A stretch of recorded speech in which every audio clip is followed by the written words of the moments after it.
Hello. Miracle of miracles, I have hit 2600 at Bullet, therefore we will be playing Blitz because it's very hard to talk during Bullet. Let's get a game.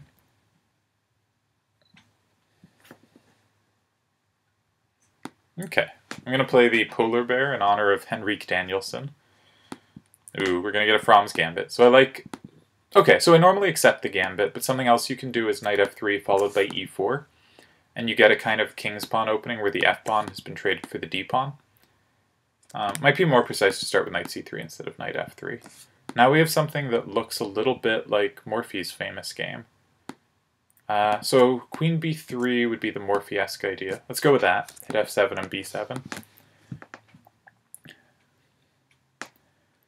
Yeah, black should defend f7, but queen e7 would no longer threaten queen b4, unlike the Opera House game. So I can just take on b7, right? I defend d4 if needed, I hit a8, and queen c6 is met by bishop b5, and they just resign. Alright, 1 for 1. The mighty Polar Bear comes through again. Right, I was going to go for a Budapest. Let's go for a Queen's Gambit accepted. Huh. That's a little odd. Normally white plays quicker to regain the pawn. So maybe I should play a6 and just threaten b5 and try to hold on. Alright, when white plays a4, they weaken the b4 square. So now I'm going to play knight c6, e6. Guess I can bring out the bishop first. No reason not to. Maybe go for a bishop d6 setup, or I could play bishop b4. Let's trade their bishop. Could take back pawn there too, I'm not sure. I'm hoping my eventual break is e5, but they do seem to have it under control. But now they're creating some weaknesses in their camp. Okay, they threaten e5, so I probably need to play it. I can also look at knight takes d4, e5, knight e2 is check. So I think I can take the pawn. My queen is retreat squares after takes and rook d1. I'm going to take c5, b6, or a7. I think c5 stays the most active, and I don't see how white can immediately punish its far out position.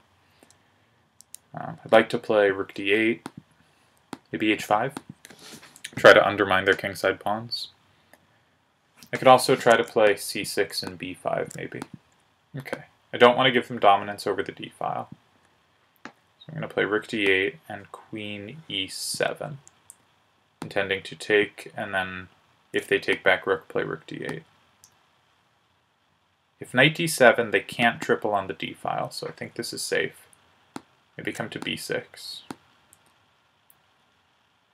Yeah, I have queen c5 check now that they've moved the f-pawn if I want it. I like the look of undermining their kingside now that they've expanded so far there. That's a good move. Okay, c6 maybe, play knight d5, block up the d-file. Probably trade a pair of rooks first, because I think I want fewer rooks on the board. Okay, that knight looks strong to me. So I will take here first. They have to take back rook, then take the knight, and now contest the d-file when they have only one piece on it. Now I threaten queen d2. Okay, I do have to worry about mates, but first I can check, I guess. Let's throw an hg4 so they don't, when I play g6, they don't have gh5. Okay, they're trying to blast it open, as they should. Take once. I don't have any checks. Feels like a position where I should have checks.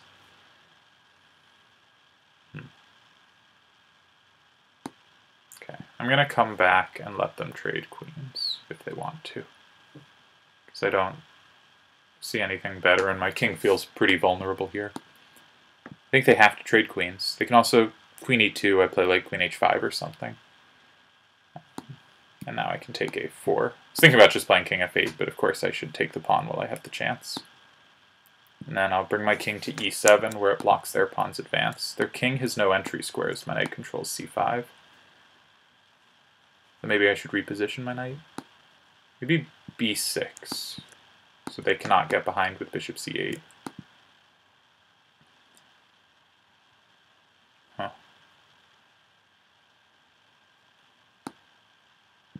I'm going to try knight b2. If bishop c8, a5, takes, king c5, maybe I have knight d3 check, forking the king and the pawn. But they probably get a draw there. I run out of pawns. I think I have to go for it, though. Ah, they can run their king that way. Fair. Okay, let's make a check. I guess I'll come here, because if I came there, they can just repeat.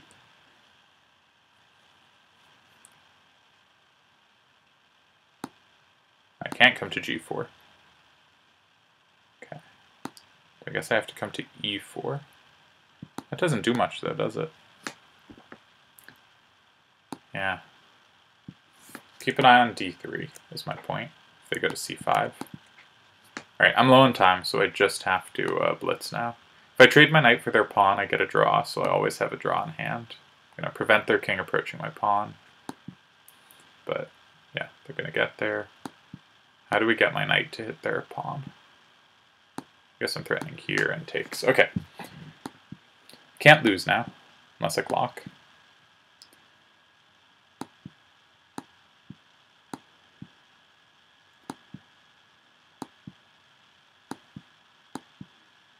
I'm going to just repeat as quickly as I can, because I have no time. Yeah. Alright. 1.5 out of 2. I think around here I was doing well in the opening, because usually a4 is somewhat of a concession if white has to play it to prevent b5. Ah, yeah. So knight a5 is a good way to hold the pawn when a4 is played. b4 is not the only square weakened, also a5. I went bishop g4, which apparently has been played the most in the online database, but I should check the Masters database. Position hasn't been reached because white players aren't playing bishop f4. e3, and now again I should have found knight a5. Yeah, one of the key reasons to bring the knight here is knight a5, and I did not consider it. Alright, 1.5 out of 2. Nope, not bullet. Blitz.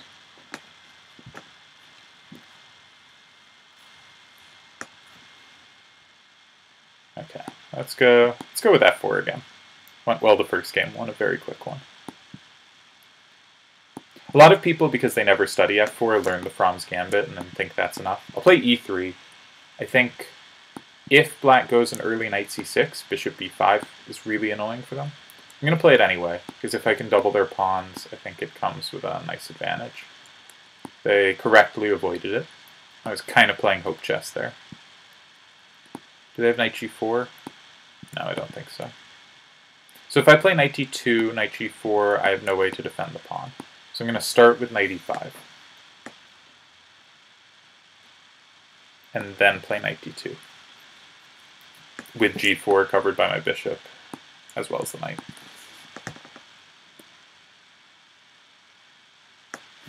I guess I can play c4 to try to block up the queen side, or I can go knight f3 to cement my good knight.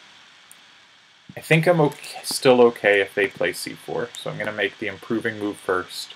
Make sure on potential knight g4 is always queen d2 to defend the pawn, but look to play c4 later to block off the queen side so black's majority cannot be pushed. Not that they technically have a majority, but it's clear where their pawns have gained space for them and where they're looking to push. And I would like to prevent that.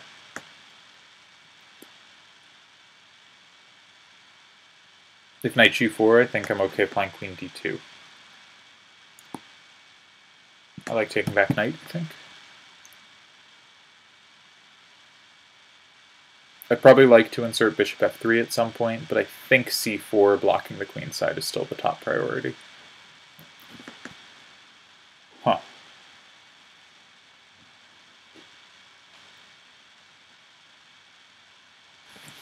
c4, d4, e4. Have I gained anything? Not sure. Let's make a improving move. Are they looking to play f6? They must be looking to play f6. So maybe start shuttling my queen over now that they've moved a defensive piece away from the king side.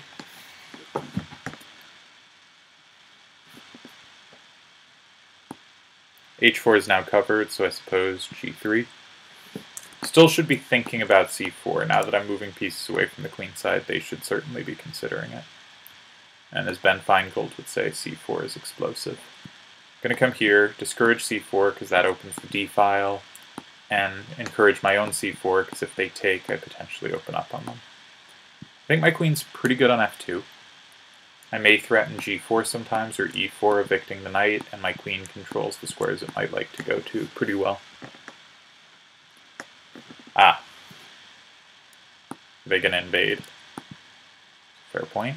I could play knight c4 to defend, but then they have b5, knight g4, h5. If I play e4, they just come into e3. So I think the question is, do I want to take and then play bishop c1, or do I want to play bishop c1 immediately? And I think if I take, they've opened the c file, so I do not want to allow that opening, so I should play bishop c1. And knight is still defended. I did not correctly prepare for this knight maneuver, though. I now threaten e4, so yeah, they should take. And they have won themselves the 2 bishops, if they want it. If they don't, so if I retreat the bishop, I guess their idea is knight d4. So if they're going to get the 2 bishops, and I think they will, I should try to trade one of their bishops off to make sure that it's just bishop versus knight.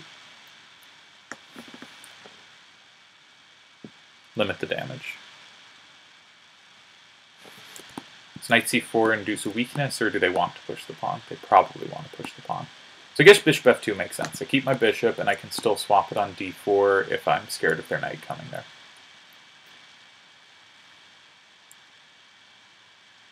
I don't have a way to defend, so I guess I have to take.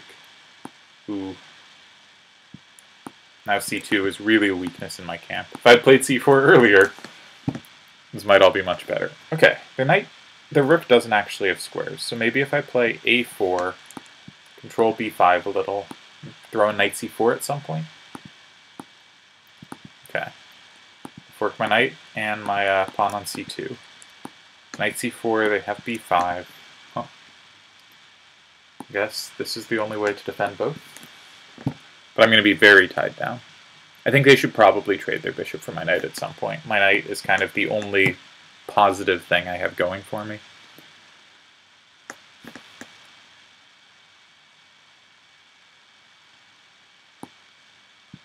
If knight f3, the f4 pawn hangs. Alright, I have to play quick, so I'm just going to play a quick g3. It's a little weakening, and the light squares.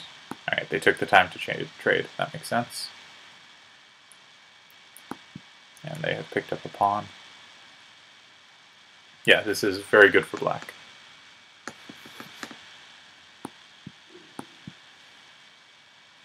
On d4, but they have something to worry about.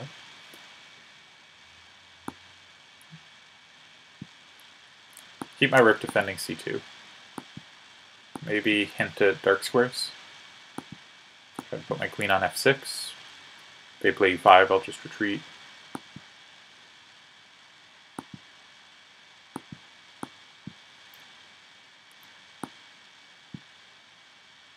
They get the c2 pawn back if they want it. They don't want it. Okay. Now my only obstacle is the clock.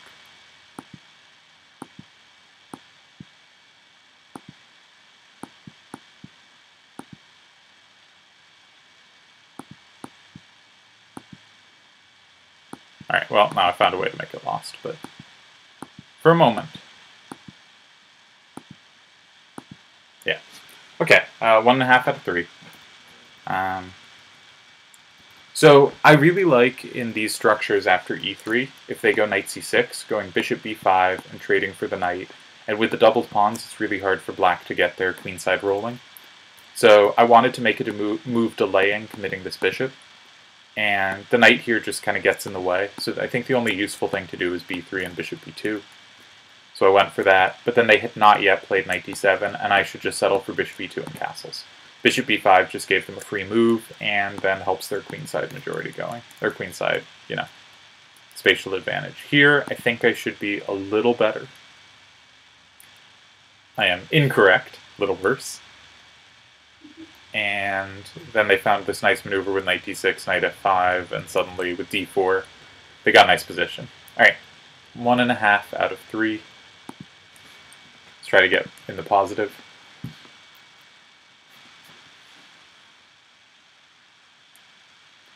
The polar bear, incidentally, is with g3, not e3, so I was playing a more traditional bird.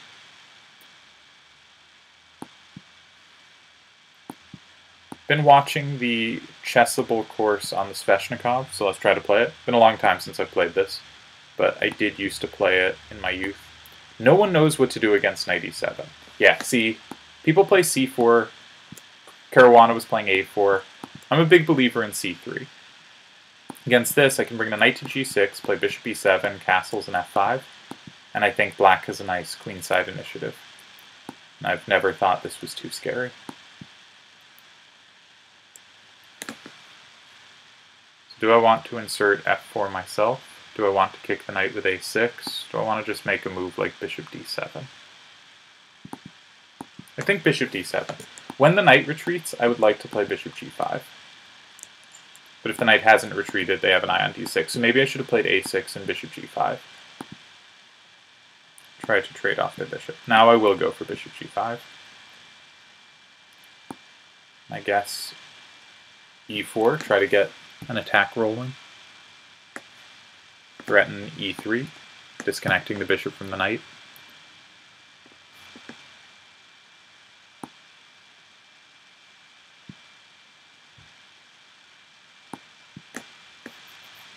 Bishop g4, they do get into e6, but I can come into d3. I'm not sure who that favors. I will come into d3. They will presumably come to e6. If something like bishop d4, I think I'll play bishop f6. Yeah. I'm happy to trade off this bishop, because then my queen has access to the better kingside squares that the bishop's currently blocking its path to.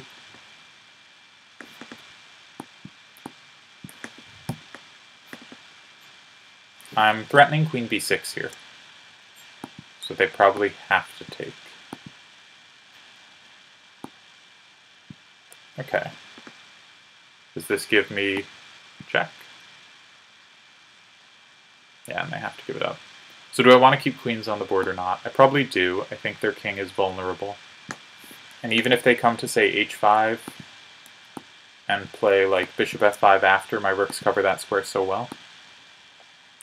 I guess I'll take b5, threaten to take b2, and then load up on g2.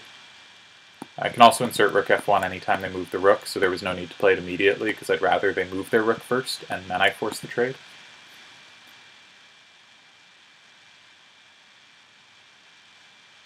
All that said, I'm going to now force the trade, because I intend to take back queen and then force queens off. And then I will put my pawn on a dark square, and my rook will come clean up their pawns on the queen side. And their bishop is locked away from them. Cannot come defend. Bishop c8, b6, or just rook takes pawn. Now I'm going to get my king in the game now that the bishop isn't locking it out. Okay, I can grab a pawn, so I may as well.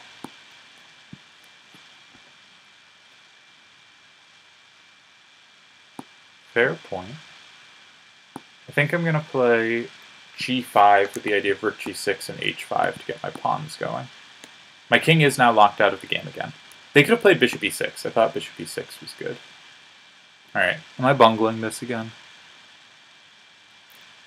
Yes. Okay, let's hold on to everything for the moment. I think they should have played bishop e6 check.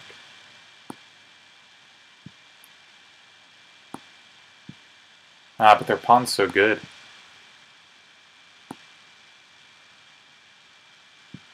Guess I still gotta take and try to get behind. The worst technique you've ever seen. What? Okay, well, that was incredibly lucky. Okay, 2.5 out of 4, despite truly abominable technique. Let's play a Queen's Gambit. Alright, Nimzo probably. Never had anything much worked out against the Nimzo. But my understanding is white, I guess we can transpose into a kind of Rogozin. Interesting. Yeah, well, they clearly know what they're doing. And I do not. e4 is not good. Maybe a3. because if they trade, then I can defend my center. I'm now on c8, though they're never going to hang it, because every move that's reasonable defends it.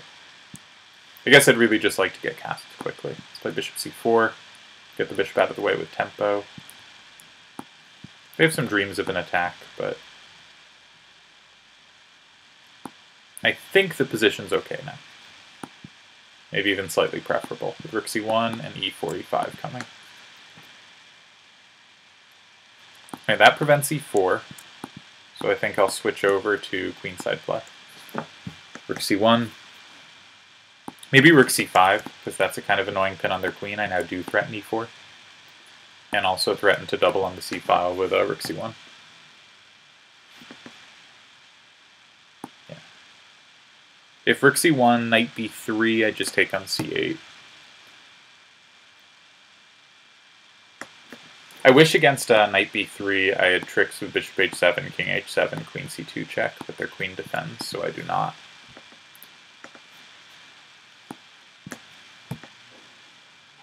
Still threatening e4. So they should probably play rook c8 or a knight move hitting my rook away. They choose the knight move. I think it's Ben Feingold that makes talking about knight moves jokes about the Bob Seger song. Okay, I guess my knight can activate on e5. I currently control the knight's best entry square twice. If we trade queens, it is e4, but the bishop's hit, and e4 doesn't look like it targets much. I have the two bishops, I have first access to the c-file, and their bishop is very awkward to defend. Maybe I should play bishop f3 next. I'd like to activate the other bishop, though, and I don't really see how.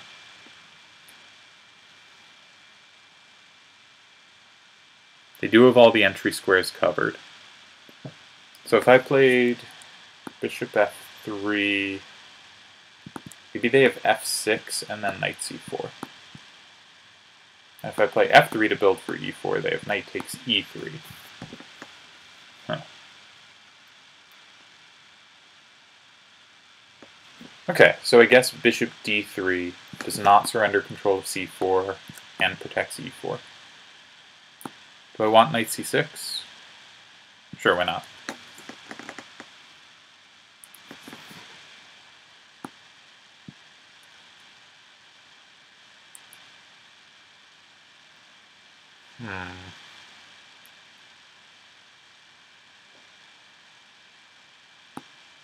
I guess knight a5 on pure virtue of not knowing where to put it. They have rook c8 now, though, and my advantage looks gone. Try to bring my king into the center. I can't take on h7 yet, but hopefully they play king e7 and do give me h7. I guess I'll play g3 so that on e4 type moves there's never knight f4. Try to gain some space somewhere. Probably knight b6 to a4 is coming. Still have c4 under control well enough. So if I swap everything there, they get into an opposite bishop's endgame. That's probably a pretty easy draw for them. They want to trade a pair of knights. No thank you. If knight c4, I think I'll play bishop c1. I'm going to try to keep the bishops as long as I can. Which probably won't be long now that I've said that, but I guess now bishop a1. Don't allow knight c3. Thinking about e5 and bishop e4 if the king comes to d5, but then it has c4, so it can't do that.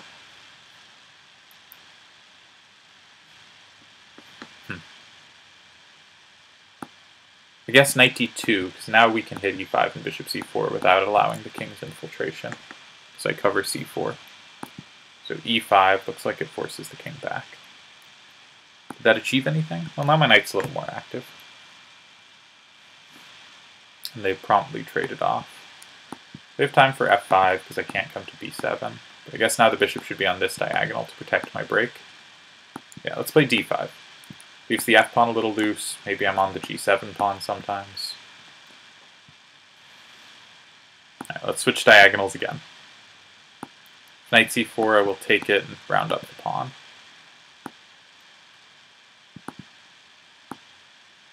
I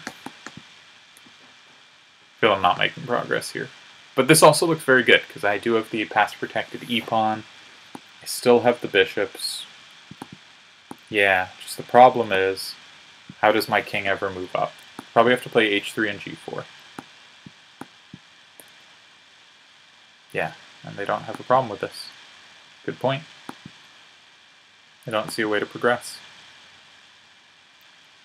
Now it's hard for them to do much either, because anytime their king moves up, I can push the e-pawn. Oh, I hung a bishop. Alright, we clocked them. Pretty suspicious last 2 wins there. I think they deserve to take some points off us. 3.5 out of 5. Let's quickly look back at the opening. Not familiar with the kind of Nimzo-Rogozin stuff. CD5, Queen D5, Knight F3, C5. Now I should just break the pin. I had a similar idea with A3. If I need to end this pin. Black has too many active moves to make.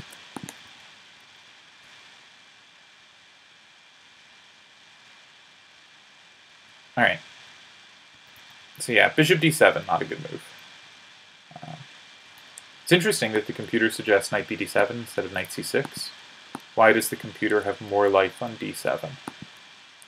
I guess because bishop b6, bishop b7 should be played, and the knight on c6 would get in the way, and also potentially be loose at the moment b6 is played.